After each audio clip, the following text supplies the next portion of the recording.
O tema de hoje no Estúdio News é o déficit fiscal zero. Para conversar com a gente, temos Newton Marques, economista e membro do Conselho Regional de Economia do Distrito Federal, e Fábio Astrauskas, economista, professor do INSPER e CEO da Sigen. Sejam muito bem-vindos. Quero primeiro dar meu olá ao Newton. Obrigado pela participação aqui conosco, Newton. Eu que agradeço esse honroso convite aí, Gustavo. Fábio, também quero agradecer demais a participação aqui no Estúdio News para a gente entender esse assunto que tem sido tão falado, que é o tal do déficit fiscal zero. Eu que agradeço o convite, Gustavo, Newton e aos ouvintes aqui do Estúdio News. Eu quero começar primeiro com vocês para entender justamente o que é o tal do déficit fiscal zero, de maneira simples, para quem está em casa, não está acostumado justamente com esses jargões econômicos. O que significa déficit fiscal zero? Newton. Isso. Todos os governos, eles estimam receita e fixam as despesas com base na estimativa dessa receita.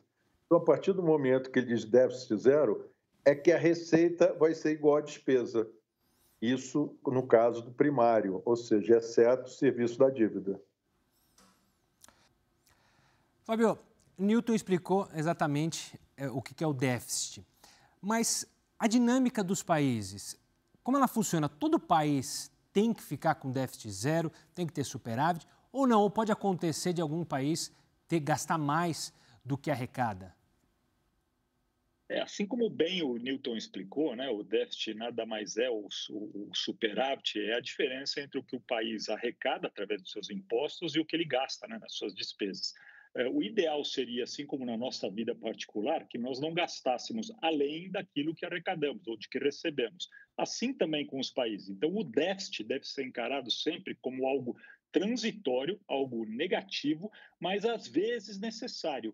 Não é incomum, muitos países do mundo têm déficits nas suas contas. Vamos lembrar, 2 anos atrás, 3 anos atrás, quando tivemos a pandemia, quase todos os países do mundo observaram déficit porque tiveram que enfrentar um período de economia bastante difícil, tiveram que fazer subsídios, né, à economia e, portanto, se endividaram para poder manter algumas atividades importantes, mas o normal é que depois, passados esses períodos de dificuldade, sejam elas econômicas, naturais, de guerra ou alguma coisa ou desajustes momentâneos, que os países busquem equilibrar suas contas. Então, a tendência hoje, aceita pelo mercado internacional dos países aí em desenvolvimento e os organismos que controlam isso, é de que os países devem buscar o equilíbrio de suas contas, ou seja, o déficit zero.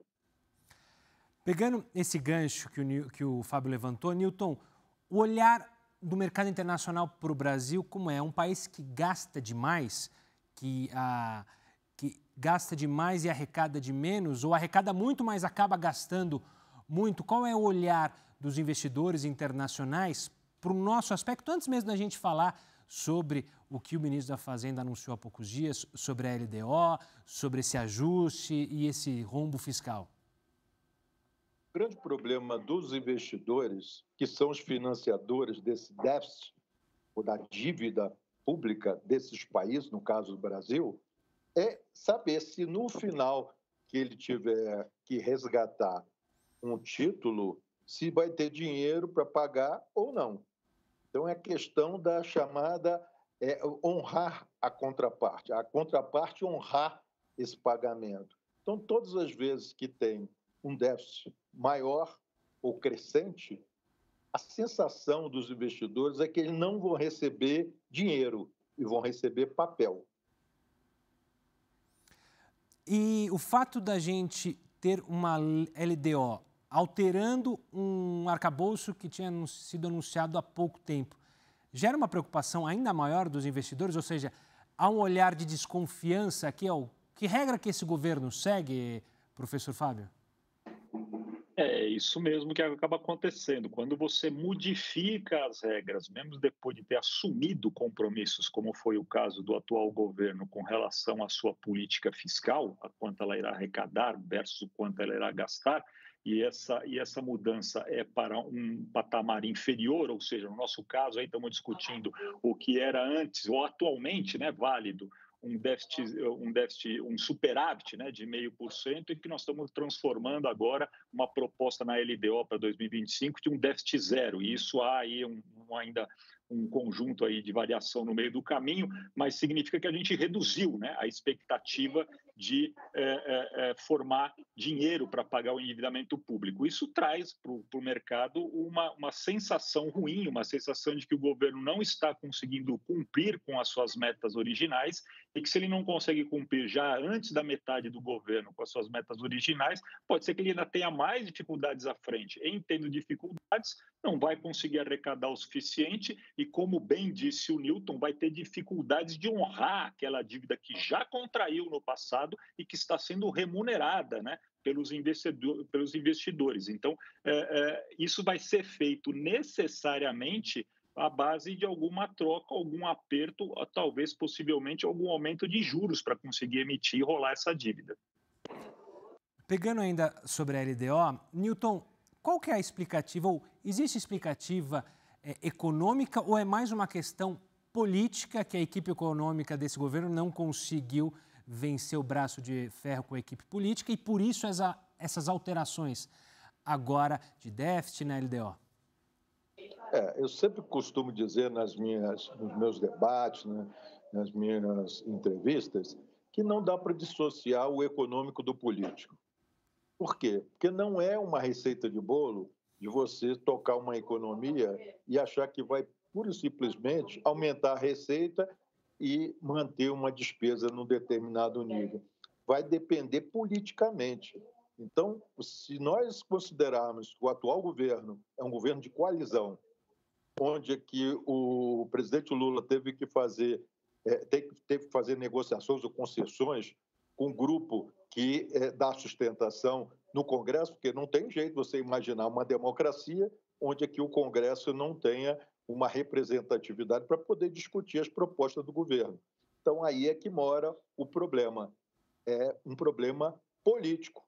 Você não consegue resolver economicamente dizendo eu quero um déficit zero ou eu quero um superávit tanto. Em geral, o déficit maior, né, ninguém aceita, né? Então, tem essa dificuldade, Gustavo, que eu entendo, né, no momento.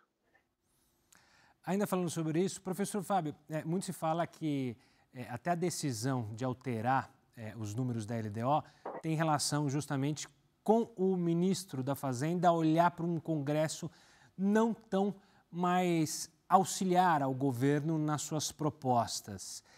Dito isso, ninguém quer aumento de imposto. A única maneira de zerar essa conta é justamente ou gastar menos ou aumentar a arrecadação. A gente já chegou no limite desse aumento de arrecadação?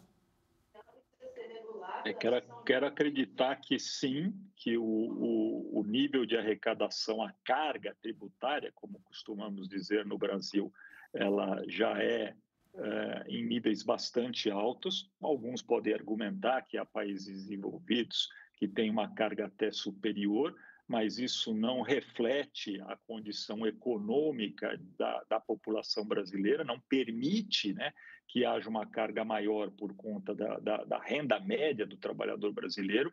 Então, nós já atingimos, e é um consenso quase, inclusive no meio político, mesmo entre oposição ou situação, base que sustenta o governo, de que há um limite e esse limite já estamos nele com relação à arrecadação. Um dos grandes pontos que foi discutido no debate aí da reforma tributária foi de que maneira ela seria feita para que não aumentasse a carga tributária. O que observamos é que provavelmente haverá ainda um aumento de carga tributária. Então, dado que esse elemento já está dado, ou seja, há, né, um teto aí já alcançado na receita, o que resta para o governo é racionalizar, é reequilibrar, é rever o seu lado das despesas. E isso não é muito comum nos governos de esquerda, né? Isso também é um dado mundial, governos mais voltados para uma linha progressista, de esquerda, seja lá o nome que a gente queira dar para governos como o que a gente tem hoje atuando no Brasil, tem uma plataforma, tem um programa de governo que traz mais benefícios, que traz mais gastos e que, portanto, necessita de arrecadar, tem que ter uma contrapartida. E, nesse caso, nós vamos ter uma grande dificuldade porque o teto de arrecadação, como eu disse, né, e justifiquei, acho que já está no seu limite e os gastos continuam crescendo. Então, acho que no caso da LDO, teremos que ter uma revisão de gastos, principalmente, e não na arrecadação.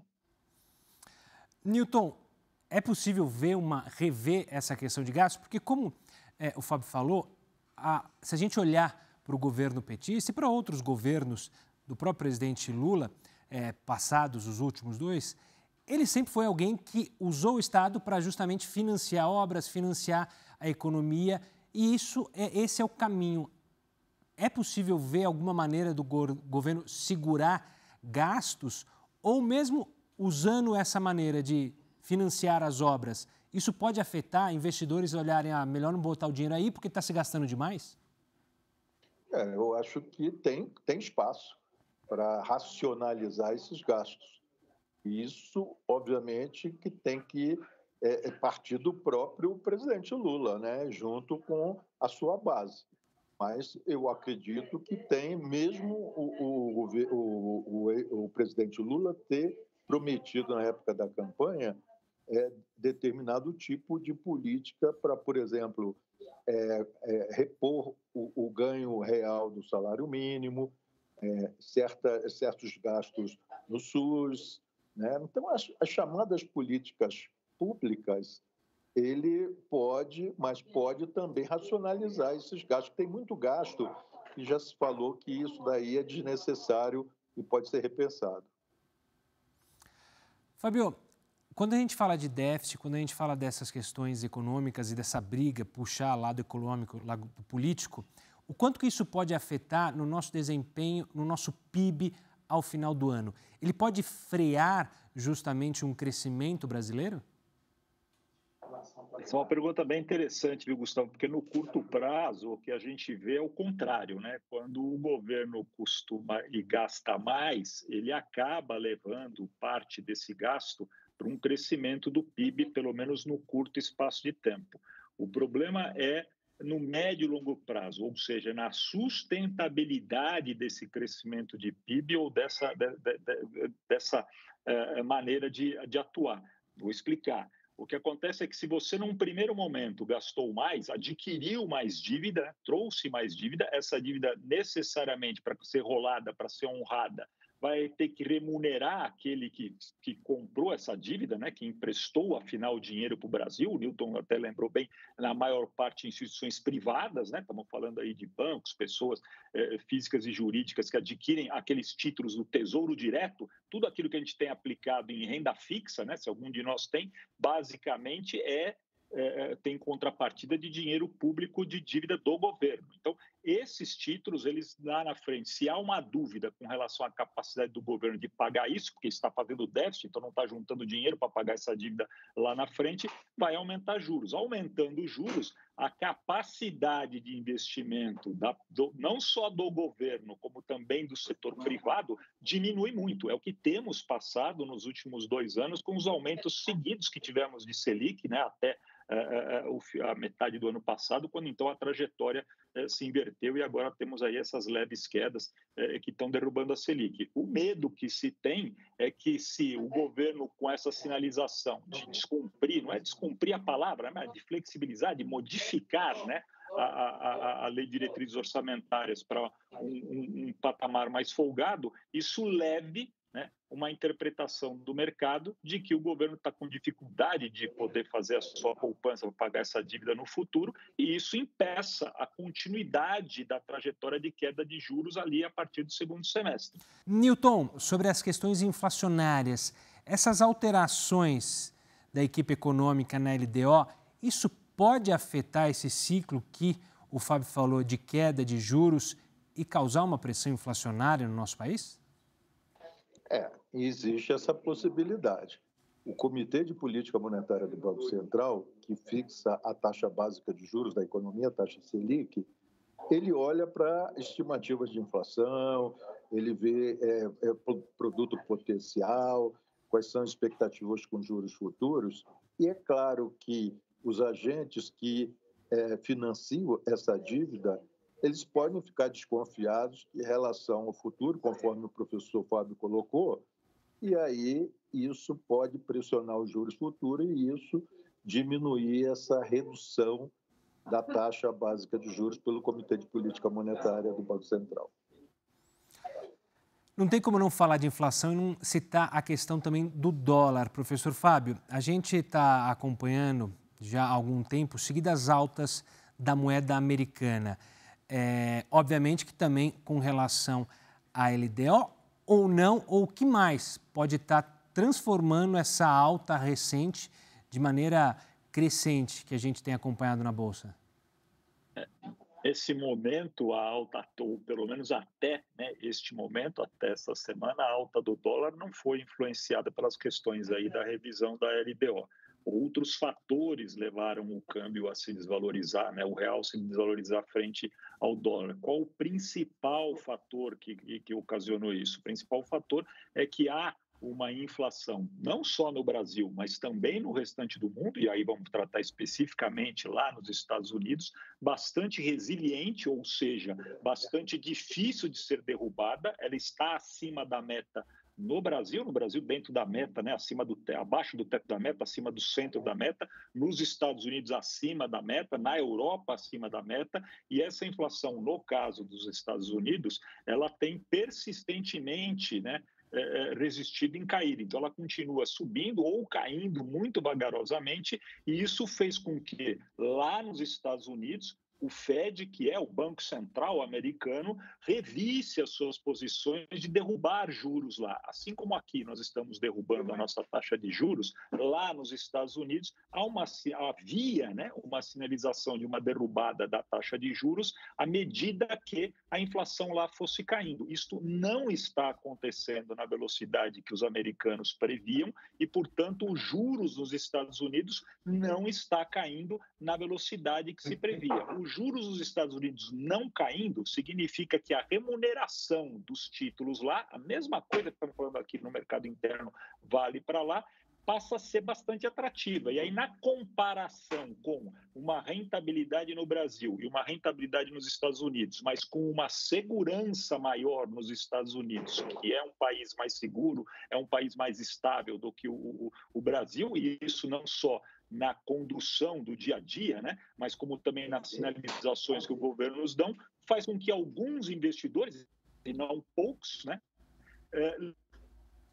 levem o dinheiro do brasileiro para o mercado americano. Portanto, isso faz com que haja uma fuga de dinheiro e o dólar sobe, vende. Isso é feito através da compra de câmbio, e isso faz com que, então, o dólar se aprecie, o dólar suba. Isso é o que aconteceu até agora, o que justifica o dólar ter subido tanto até o momento nessas últimas semanas, por conta dessa revisão dos juros americanos, que deve demorar um pouco mais para cair do que a gente está acostumado. A LDO, por outro lado, pode ser uma pimentinha a mais, Porque, como a gente está conversando aqui, toda vez que se faz uma revisão para um nível pior, de arrecadação, ou de superávit, ou de déficit, como a gente está vendo na balança, ou seja, um aumento provável do déficit, isso significa mais insegurança e, portanto, aqueles investidores que ainda resistirem, que estão no Brasil, irão preferir, ou irão rever a sua opção de permanecer aqui no Brasil. De que maneira? Ou vão levar o dinheiro para fora, e isso fará aumentar o dólar, ou vão pleitear um juros maior para comprar o título da dívida, e aí os juros vai ter que ou parar de cair ou até subir um pouquinho. É essa discussão que nós estamos tendo aqui, ou seja, a LDO, essa discussão do déficit, zero ou não é uma questão técnica apenas do governo lá, ou de um informe. Ele afeta a todos nós cidadãos, aqueles que têm pequenas poupanças, aqueles que não têm nenhuma poupança, mas que devem, porque vão ter juros maiores, ou seja, afeta a todos nós brasileiros. Antes de falar justamente de como ela afeta a vida do brasileiro, eu queria também trazer para o Newton. Newton, a gente citou então a LDO, a questão americana, como bem falou o professor Fábio. E também a gente está acompanhando, infelizmente, mais uma vez, uma tensão no conflito no Oriente Médio. O quanto esse cenário deixa ainda mais o mercado assustado e pode afetar não só a economia brasileira, mas a economia como um todo mundialmente? Isso aí é evidente que você imagina se o mercado futuro do preço do barril do petróleo sobe, né, outras commodities também tendem a subir. Isso cria um momento de incerteza. A economia trabalha muito com a questão da certeza ou incerteza. Quanto maior a incerteza, maior os custos econômicos. E isso daí, obviamente, afeta ainda mais aqueles países que dependem do comércio exterior.